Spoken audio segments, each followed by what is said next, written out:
Ayan, so welcome back dito sa ating Enrica YouTube channel. Well, mabilisan po muli, no? Tayo po lagi nagmamadali. Of course, bago nyo i-skip yan, no? Ang ating pong mag-uusapan, sisigundaan ko na po, no? Yung ating naunang vlog ng banggaan po ni Mike Abe, no? Padong, Banat-Bay at ni Maharlika. Kaya po tatawagin natin yang Mike Abe versus BBM, no? Ulit, hindi si Presidente si Badong, Banat-Bay, Maharlika. Matindi. At bago yan, well, maraming salamat po, no, sa ating mga nanonood at mga nagla-like at nagsasubscribe. Nakita ko po, kaya po tayo mapapagawa ulit ng video, no? Dahil nga po, I'm so thankful. Kaya kung kayo po yung nanonood, pindutin nyo na po muna yung subscribe, no? At mag-like na rin po kayo sa video na to, no? Okay. Ngayon, yun nga po, no, nabanggit natin na ang gusto ko pong gawin ngayon talaga, no? Kasi nga, nabanggit ko sa video, nakaraang video lamang, yung mga marami pong nanonood kasi dito sa mga vlogger na hindi ko po alam kung anong, yung mga vlogger na naglalabas ng kanilang mga concern, di ba? Naglalabas ng kanilang mga punto, umaatake, pero enough po ba yun para makasunod tayo? Di ba katulad yan, si Manong Mike, tinatanong niya si Banat-Bay, bading ba? Nagtatanong siya ng ganon. Wala po tayo sa issue no? So kayong mga follower, are you okay sa inyo yung ganun lang? Tapos ito, yung bumabanat kay yung tawag dito, kay Badong na kumakain daw ng mic, naglalabas daw ng okay kayo dyan? Di ba? Oh. Sino pa? Kay Maharlika, yung issue na binabanggit niya lang yung vlogger, yung Mima na tinatalakay si Maharlika tungkol daw dun sa asawa, at yung latest pa nga nun, yung pati sa health issue, no? May positive na sinasabi. It is all personal, guys. Naalala ko si Thinking Pinoy, yung credit card. Yun ang tinatalakay niya against Maharlika. Sabi ko, it is all personal again. Di ba? Issue-based dapat. Doon tayo dapat nakabatay. Di ba? Katwiran sa katwiran. Hindi po personalan. Yun lang po ang ating tinatakbo dyan. At ako dati, na follower lang noon. No? Follower lang ako dati. Nasusundan ko kasi kahit sino mga vloggers, administration, anti-administration. Pero pagka nakita ko talagang there's no point, maalis po ako. No?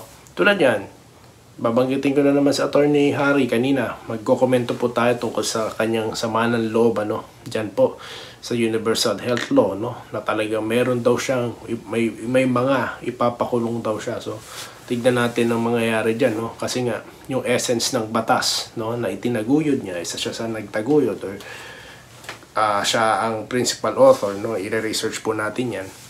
Or kailangan ko pong pag-aralan maigi itong, bago ko po bigyan ng reaction.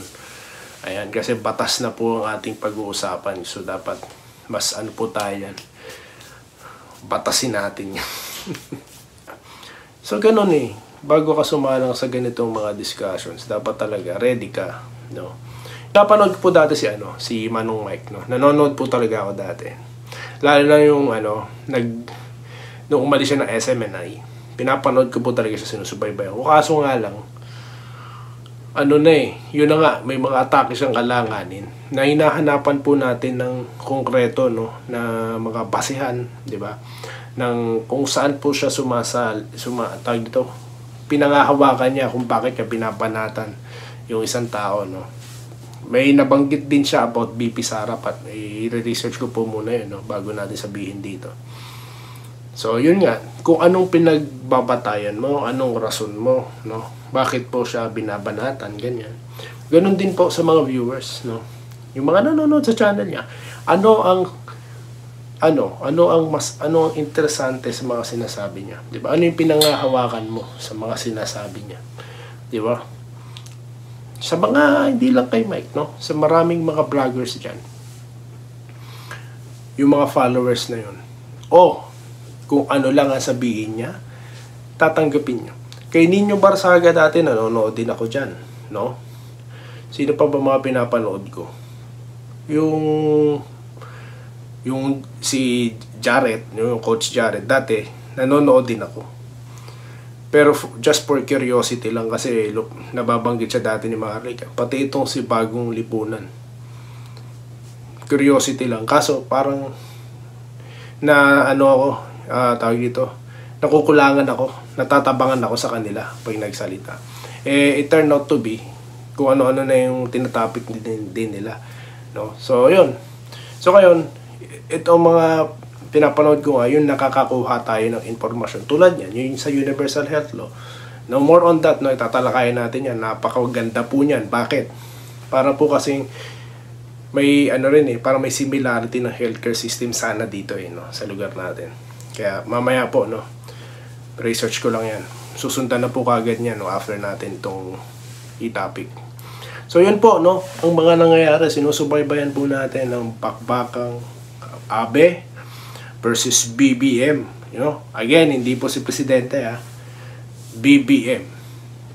Badong, Banatbay at Maharlika. So, ganun po. At, yun na nga po, marahil dyan sa inyo, madaling araw na po dyan sa Pilipinas at umaga naman po sa amin dito, At, yun na nga, nakita natin yung mga nanonood, kaya po tayo napa-content, no, para po sundan na po kaagad yan, no. At, yan po yung challenge natin, no, sa mga, sa mga blind followers, po, kung saan tinatanggap na lamang nila, yung sinasabi ng kanilang mga sinusundan. Mahirap po yan, guys. Di ba? Sa kayo dadalhin yan, diba? Yung sinusundan nyo, kumikita. Kayo naman, naliligaw. Di ba? Tulad ko noon dati. O sige, pasunod ko dito kay lalo na nung eleksyon. Sige, watch ako, no? Talagang kahit mag-exit yung data ko kasi nagbibiyahe ako, pinakikinggan ko. Ngayon wala na, tahimik na yung vlogger na yun. Tahimik na siya. Di na siya. Although kasi nga, I stopped following him dahil I just noticed, parang iba na.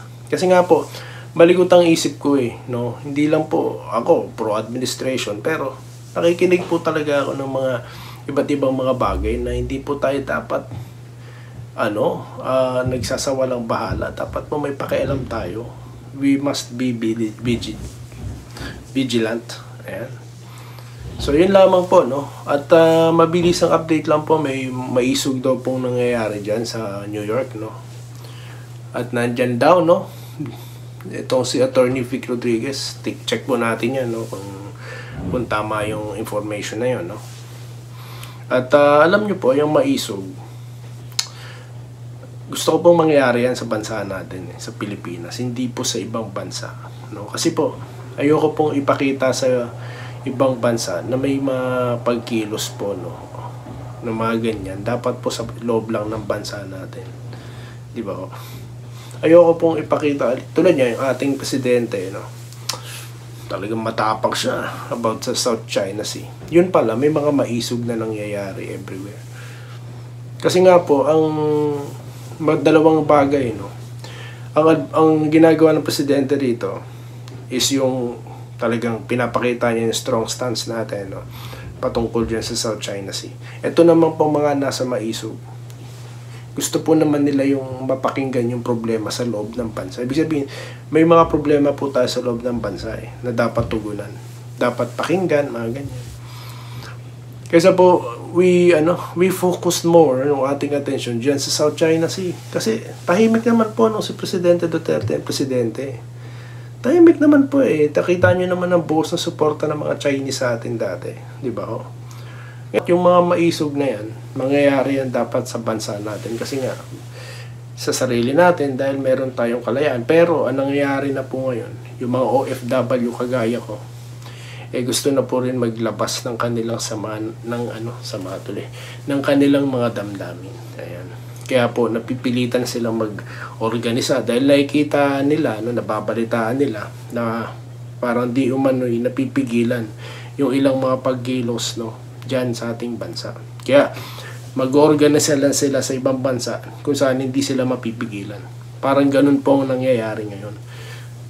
So, yun po, no, yung ilan sa ating mga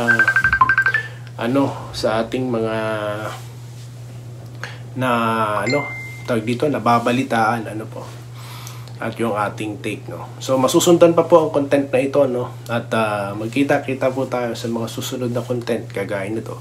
Dito lamang po sa The Enrica YouTube channel. Muli, maraming salamat po, no, sa inyong pag-subscribe, pag-follow, po. Maraming salamat sa inyo lahat.